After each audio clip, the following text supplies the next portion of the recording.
Nagsasagawa po ngayon ang press conference si Vice President Sara Duterte. Sinasagot niya ang iba't ibang issue. Kabilang po dyan ang tungkol sa napabalita noon na pagtakbo niya bilang presidente. Ayon kay Vice President Duterte, hindi siya sinabihan ng kanyang tatay na si dating President Rodrigo Duterte na tumakbo bilang Pangulo. May ipapakita rin daw siyang ebidensya kaugnay nito.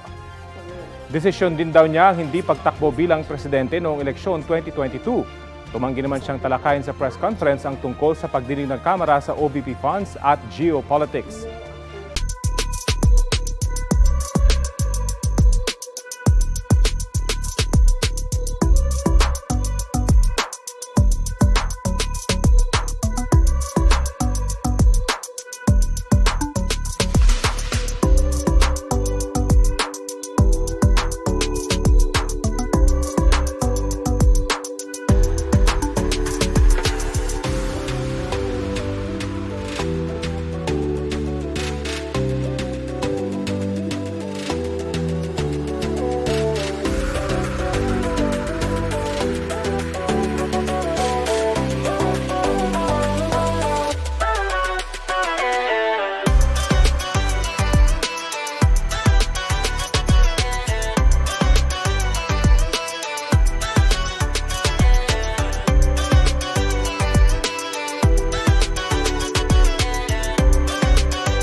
Kapuso, para sa mga maiinit na balita, mag-subscribe sa GMA Integrated News sa YouTube. Sa mga kapuso naman abroad, subaybayan nyo kami sa GMA Pinoy TV at sa www.gmanews.tv.